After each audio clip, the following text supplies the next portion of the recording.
At the close of World War I, the Treaty of Versailles drained Germany to ruin. German economy tanked, military forces were heavily restricted, and traditional German pride disintegrated in the knowledge that Germany was no longer a world power. In January of 1933, after a decade of depression, Adolf Hitler was elected Reichschancellor. Hitler and his National Socialist Party gradually gained power. When the German president Hindenburg died, Hitler decided not to hold presidential elections and transferred the powers of the office of the president to himself. Hitler was left the sole dictator of Germany. Through a tremendously far-reaching propaganda scheme, the Nazi government controlled every aspect of the people's lives. Jobs, school curriculums, food rations, and philosophy were all dictated by the state. Hitler then decided that his superior race of men needed more living space in order to be self-sufficient. After successfully pressuring Austria to join Germany, Hitler invaded the Sudetenland of Czechoslovakia. On the 1st of September 1939, Hitler invaded Poland. In response, England and France declared war on Germany. But not all Germany was the triumphant, righteous state seen in the propaganda films. The Führer blamed Jews for Germany's misfortunes. Germans of Jewish descent, Gypsies, the mentally disabled, and many others were labeled as inferior peoples. Legislation was passed stripping them of their rights and sanctioning abuse by other Germans. Eventually, they were deported to concentration camps and death camps. Dissenters of Nazism and opposers of Hitler were also shot or deported. Hitler was destroying Germany from the inside, and most of Germany did nothing about it. Oberstleutnant Klaus von Stauffenberg was Chief of Staff of the General Army Office in Berlin. In 1942 he wrote, "They are shooting the Jews in masses. These crimes must not be allowed to continue." General Friedrich Albright was Chief of the General Army Office and Chief of the Armed Forces High Command. Admiral Wilhelm Canaris was the head of the Abwehr, German military counterintelligence. Henning von Tresckow was a colonel in the General Staff of the Reserve Army in Berlin. These men, along with countless others, formed a conspiracy to assassinate Hitler, stage a military coup, and then negotiate peace with the Allies. The Valkyrie Order was an anticipatory plan of action to subdue uprisings of the resistance movement, or rebellion of foreign workers. In early 1942, Admiral Canaris incorrectly reported to Hitler that there was a possibility of such an uprising, and Hitler ordered the Valkyrie orders to be reviewed. Stauffenberg and General Albright then reviewed the plans, rewriting them to make the German Reserve Army be the power to stop any rebellion instead of Hitler's SS. This would put the conspirators, mostly officers in the Reserve Army, in command. The next step was to figure out how to kill Hitler. In July 1944, Hitler was staying at his army headquarters, the Wolfslayer, in Rostenburg. High-ranking army officials were frequently invited to meetings there. If all went according to plan, Stauffenberg would arrive at the Wolfslayer carrying 2 bombs in his briefcase, and then ask to change his shirt before the meeting started.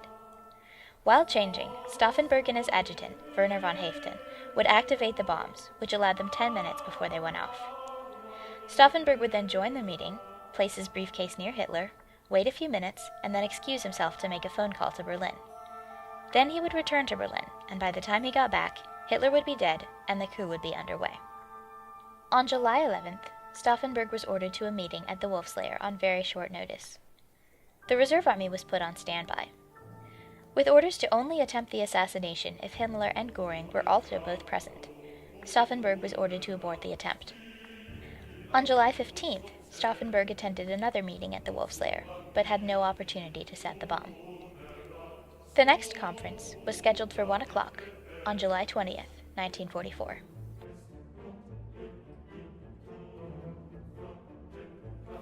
After their flight to Rostenburg, Stauffenberg and Haeften arrived at the Wolfslayer early, to find that the venue of the meeting had been changed, from the bunker underground to the briefing hut, where a bomb would do less damage. Shortly before the start of the meeting, Stauffenberg asked to change his shirt, according to plan. Before he was finished priming the bombs, Hitler arrived, and the meeting began. There was only time to activate one of the bombs. Stauffenberg joined the meeting, and placed his briefcase as close to Hitler as he could. A few minutes later, Stauffenberg excused himself to make a phone call. After a short call to Albright in Berlin, he walked calmly to the car where Haeften was waiting, and they drove off.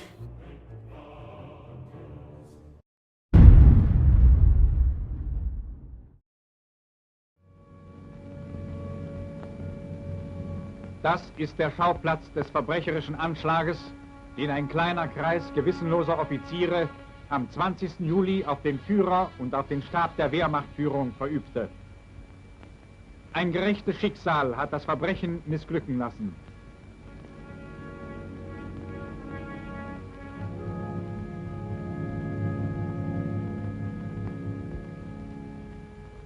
Because of the previous aborted attempts and questionable news that Hitler had not died, Albright had refused to call out the reserve army until he had received absolute confirmation from Stauffenberg that Hitler was dead. When Stauffenberg gave his assurances, the reserve army was given orders. The Valkyrie order was in effect. Over the next few hours, the reserve army took control of central Berlin, including the Bendler Block, home of the German Army Office, and Gestapo headquarters. Contacts throughout the German military, even in France, joined the conspirators. Ich weiß nicht, zum wievielten Male nun ein Attentat auf mich geplant und zur Ausführung gekommen ist. Wenn ich heute zu Ihnen spreche, dann geschieht es aus zwei Gründen. Erstens, damit Sie meine Stimme hören und wissen, dass ich selbst unverletzt und gesund bin. After hearing the Führer's voice and assurances that he was not dead, doubts arose throughout the coup. Officials of the reserve army, not in the conspiracy, stopped taking orders from Stauffenberg and Albright. Within hours, the reserve army turned on the conspirators. Stauffenberg, Haeften, and Albright were arrested. There was no doubt of their conspiracy against the Reich and against the Führer.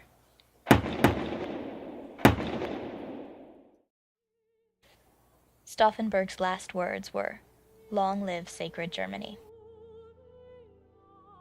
In the following weeks, members of the conspiracy were arrested, interrogated, tried, and executed.